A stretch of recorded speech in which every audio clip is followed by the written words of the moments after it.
Welcome back, my elemental magic enthusiasts. It's time to cover rank 6 and 7 spells for the Primal spell list. But an aside before we start, as we reach the higher ranks of magic, the mid and high levels of magic are available to us. Expect there to be fewer spells. At this tier, there simply aren't as many options to pick from, but they do offer massive power. As you've assuredly tracked us through the ranks 1 through 5, we have so many utility options, so many powerful picks that do not fall off as we level up and continue to offer loads of versatility. We're going to focus a lot on spells that offer raw, concentrated power or offer a lot of powerful debuffs in addition to their other effects. So that's what we're going to keep an eye on. And speaking of raw power, let's open with the certified classic Chain Lightning. If you've played any version of Pathfinder or Dungeons and Dragons, or honestly most fantasy role-playing games, you've probably heard of good old Chain Lightning. This is the gold standard of damage spells from rank 6 upwards. It upcasts well at every tier. It is an insanely good direct damage spell. The way Chain Lightning works is you pick a target within 30 feet of you, hit them with lightning, and then it bounces to a second target within 30 feet of them and hits them with lightning, and it repeats indefinitely. You can hit an endless number of targets with precision. Thanks to Chain Lightning, the only time it turns off is if you either run out of people you want to hit, or if someone critically succeeds their saving throw. So, with that in mind, make sure to target the weak enemies in a fight with this first before jumping onto the big and dangerous boss. Target anyone who looks slow to reduce the chance of an unfortunate critical save on your first target. Beyond that, it hits super hard, and that's all there is to say. If you like big numbers, you love Chain Lightning. And if you want a fortitude save, we do have a nice option in Explosive Barrage.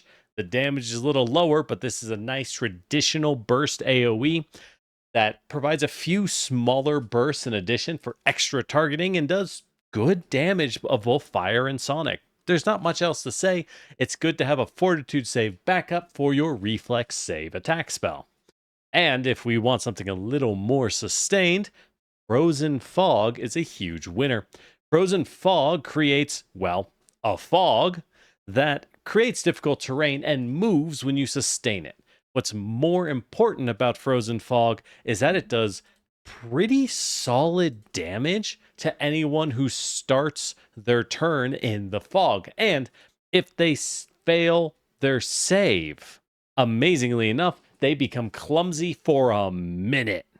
That's really good. Now, it doesn't create difficult terrain, but Frozen Fog still applies a move speed penalty of 10 feet alongside the clumsy, and because it works like a mist spell, it provides concealment against anyone inside of it, and vice versa. If you shoot into the fog, there is concealment. If you want to team up and make this thing rule, combine it with cat's eye elixirs for your party. Have them drink some cheap cat's eye elixirs before you drop that Frozen Fog, and your team can ignore the downsides of the spell. The good, cheap combo. I recommend it highly. And last, we have another great sustained option in Phantom Orchestra. Now, generic, wasn't this an occult spell? Why, yes, it is, but it's still quite good. Phantom Orchestra is easy to use and easy to take advantage of with a very long range. It lets you put out a small burst of damage every single turn. You just keep sustaining it. You keep bursting out moderate damage in high mobility fights, maps where your enemies are far away from you, and just long combats. This brings a lot of value, like any sustained damage spell we've seen up to this point. For those more inclined to protect their team, we have a couple of options, but frankly, buff spells, they're kind of falling off for the Primal list. It's hard to find good ones. So we do have Scintillating Safeguard, which is, it's not bad. It's a reaction that provides 10 points of damage reduction. 10 points of damage resistance on up to 5 creatures, including you, by the way. So if you think about it, if you have a party of 4, standard size, that's 40 HP. This effectively lets you use a reaction and a spell slot to heal, quote unquote heal, 40 hit points. Not bad for a reaction. And if you have an animal companion, which as a druid, pretty easy to do, that's 50 points of damage reduction. Pretty nice. It's not really going to save the day on its own, but at higher levels, if you don't care for rank 6 spells, it's not bad to have. Though, my only issue with it is that, frankly, a rank 6 chain lightning is really good. Even at higher levels, it's still quite powerful, so I struggle to fit it in. And we do have True Sight. This is your upgrade to see the unseen generally. It's not quite an upgrade, not strictly, but True Sight allows you to automatically roll counteract checks against any illusions, morph, and polymorph effects that you can see within 60 feet of you for the next 10 minutes. Great way to beat out invisibility, disappearance, illusions. It's pretty versatile, pretty useful. Just look out for the fact that True Sight is rank 6, and the strongest form of invisibility is generally the 8th rank disappearance spell. So you might want to upcast your True Sight at higher levels to keep it effectively countering everything you run into. Something to keep in mind. It's still good either way. Yet Control is no slouch at these ranks. We have a few interesting ones. Frost Pillar is a nice high risk, high reward spell. It's a reflex save to target one creature, and you do have to sustain it if it works, but it freezes a target of your choice. It freezes them inside of ice. They lose everything. They just lose everything. They are restrained, unable to take any actions except for trying to escape if they fail their reflex save. That's really good. That's really, really good. And now they can be freed through raw damage from their friends hitting the ice pillar, but that's great. That's wasting even more actions to free their buddy, right? Like we said, though, it is high risk, high reward. If they make their saving throw, they just get pushed out of the ice. It doesn't really do much. So it's up to you how much of a gambling fella you feel like being. For those who want more reliability, we can try Tangling Creepers, creating a large area that reduces move speed. And when you sustain it every turn, you make an attack roll to try to pull one target back into the Tangling Creepers.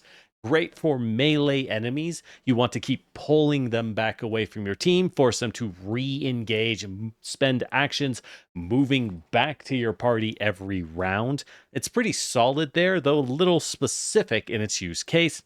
And speaking of specific, Nature's Reprisal, shockingly good. Shockingly good. This is a rare effect, and that is an 80-foot burst of difficult terrain. Again, I would like to reiterate, 80 feet, that is 16 tiles in a radius. That's 32 tiles for the width of the circle of difficult terrain. That's insane. That's insane. And even better, if you cast this in an area with a lot of plants, if there were plants creating difficult terrain already, those areas become greater difficult terrain and do a little bit of damage just for fun when they walk through it. But what's important here is it is friendly safe. Nature's Reprisal is a rare case of massive difficult terrain that does not hurt allies. Your party can run through this just fine, giving you a massive mobility advantage. While it takes 3 actions to cast, this is so useful, I would keep it as a scroll just in case you want to pop it out on the next turn.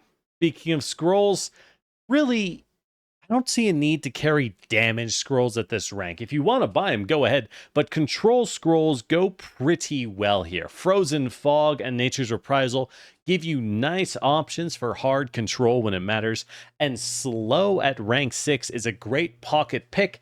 At rank 6, Slow is a multi-target spell. You can hit all the enemies on the map, for the most part, and force them all to make saving throws and start losing actions. When you target a lot of enemies, the chance of failed saves is practically, well, I won't say guaranteed, but very, very high statistically because of how many dice are being rolled. And that builds a lot of value. It really tells your team, oh, that guy failed the save. Go for the one that succeeded. He's way more of a threat. The one who failed to save, whatever, we'll deal with him later.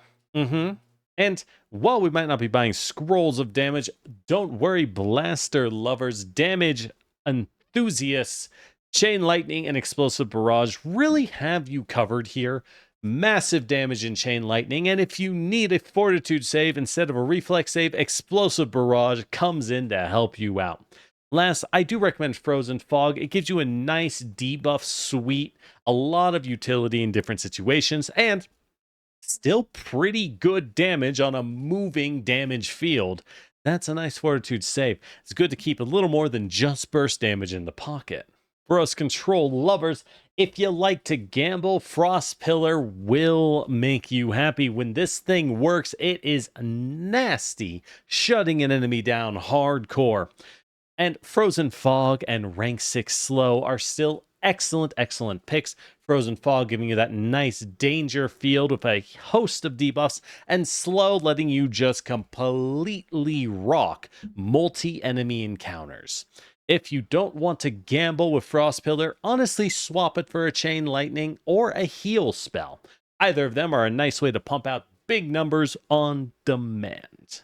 Now, if you get high level, and here's the thing, right? You're casting rank 6 spells. Those are what, level 11?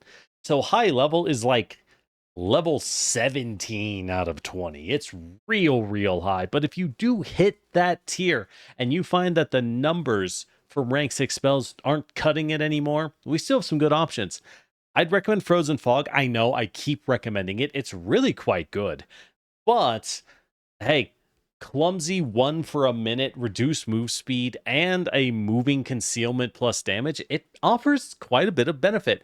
The trick is you just keep hitting the enemy with it until you get that clumsy, right? We're fishing for the debuffs. Heal at rank 6 is always going to be nice to have. More heal bombs is always useful. And slow at rank 6 really never falls off. Against groups of enemies, this will always pay out well. And really, that's it for rank 6. Like I said, there just aren't as many spells at these higher levels. It's easy to just pick a few good picks and stick with it. And speaking of good picks, rank 7, oh, you damage lovers are so happy. Rank 7 is in general an amazing damage dealing rank for every type of spellcaster, and Primal is no slouch as you would expect. We have Eclipse Burst and either Sunburst or Moonburst. These are your massive damage AoEs. A huge reflex save, fantastic damage. In fact, the reflex save is so huge, the AoE is so big, the largest problem with these spells is that it's easy to hit your team. They're like 60-foot bursts. Have you thought about just how massive that is? It's very easy to hit your team, and consider which one you want. Eclipse Burst deals negative damage, also known as void damage, so it's not good versus undead. Meanwhile, its cousin, Sunburst and Moonburst, those are great against the undead, so you got to be a little careful on which you pick, but either way, great damage output. For those who want a little more utility or better targeting, Frigid Flurry is a good line AoE, does very solid damage, and most importantly, moves you physically to the end of the line AoE. This means it's a great way to reposition yourself to safety or get into the fight if you're a tanky druid. And Volcanic Eruption is a small AoE, which means it's the opposite of Eclipse Burst in that it's easy to avoid the team. Another reflex save that gives you great damage and potential to apply Clumsy 1 to your enemies by coating them in stone. It's kind of a cute side effect, but hey, Clumsy 1 can make a nice difference. Everyone loves the debuffs. Just note, there's no fortitude saves in these damage, right? So you might want to upcast one of your old fortitude attack spells from previous levels, or just accept that, yeah, this is kind of a reflex heavy rank. The good news is that instead of Fortitude Save, we have a host of premium buff spells to pick here. Energy Aegis is okay. I generally can't find room for this one, but it's always nice. This provides resistance 5 to effectively every type of energy damage for 24 hours. 24-hour buffs are quite rare. The only downside is, again, a rank 7 spell. That could have been a rank 7 haste you brought, which, by the way, at rank 7 haste hits your whole party when everyone in the party gets extra stride and strike actions for the entire fight. That's pretty nuts. It's hard for Energy Aegis to compete, but hey, sometimes that's what you want. And for the healing, we're no slouch here. Regenerate comes in at this point, providing 15 HP of regeneration every round for the next minute. And more importantly, while regenerating, you cannot die. Straight up, you cannot die. If you were to die or hit, was it dying 4, dying 5 from getting down so many times, you simply go unconscious, you don't die. That means it's really good for high threat fights where your front line or a certain party member might have to throw themselves into the jaws of death to claim victory. Now they can do it with a bit more safety. Just look out for fire and acid damage burning your wounds shut so you can't heal. Good news is, if they die anyways, they die anyways. Shock to the System is here for you. This is an in-combat raise dead spell that provides healing. It provides a hidden debuff. It provides haste and enables them to cast rank 5 Thunderstrike basically at will. That's a lot of effects. And once again, if they died within the last round, it brings them back from the dead. You're probably going to want a scroll of this at the very least, but it's very versatile and just has a lot of use cases, even if you pop it early. But if you want to pop it early, definitely keep a scroll of it in case they die for real afterwards. That would feel pretty bad if you already used it up, right? And when it comes to debuffs, there's like one. It's a will save, okay? It's a will save, and those are valuable for us. So we're still going to use it. Will saves are rare. Mask of Terror is a pretty decent debuff. You buff one ally, and every time an enemy tries to attack that ally, they have to make a will save or become frightened. This is a long-term value kind of debuff, really effective against lots of enemies so that they all start getting debuffed. But it really requires the one person you cast it on to be getting attacked all the time. So it's most valuable in situations where you have a good tank in a choke point, or just know that for maybe campaign story reasons, a specific person is getting rushed. If there's 4 enemies and each of them hits one of your party members individually, it's not doing that much. You may as well just bring a big damage chunk instead. Here we are, the last item recommendations. Items after this are so expensive, they're really a big investment, so it's hard to recommend them blanket. But here, we got some good picks. Energy Aegis makes a nice wand if you can ever afford one. For that 24-hour buff all day, resist all energies at all times. Do note that if you're a druid, you have a level 18 feat that provides essentially a better version of this in a passive aura around you, so druids need not apply. But either way, haste scrolls will never go wrong. AoE extra actions for the party, you can't hate on that. And resist energy is actually quite worth considering picking up, providing a whopping 15 points of resistance to an energy type, and most importantly, at 7th rank, it now targets 5 targets, so it's finally useful for the whole party. You can actually protect everyone. Boy, it takes a while for resist energy to hit enough people, in my opinion. And last, shock to the system. Again, you're going to want to scroll this just in case you need to pick someone up from the dead mid-combat. Yeah, you probably want to pony up a little bit of gold to have that option, right? Now, the good news, at least for me, is that it's pretty easy to make a spell list for us blasters at this tier. We got a bunch of good damage spells, so let's just pack them on. Eclipse Burst for your huge AoE, Frigid Flurry to get yourself out of danger or into a fight, being able to move and do good damage. Like all line AoEs, this will be at its best if you can hit at least 2 enemies with it. And last, Volcanic Eruption being a small precision explosion that does really solid damage nonetheless. For us more strategy minded, we have some decent versatility here. Regenerate is a great source of healing. It's competitive with a rank 7 heal spell. Depends if you prefer burst healing or that constant tick of HP. I think Regenerate's a little more unique and more interesting to bring at this rank, and being unable to die from most effects, look out for death effect spells, by the way, those will still kill you, is quite nice.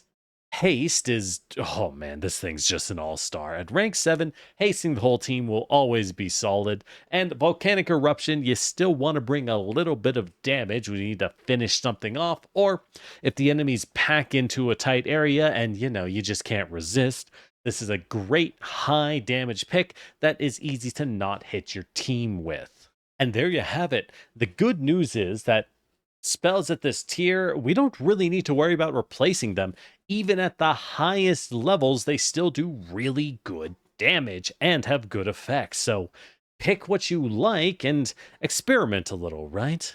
If there's any that you particularly love, let me know. If there's any that do super, super well, or honestly haven't been that good in the field, I'd love to hear it.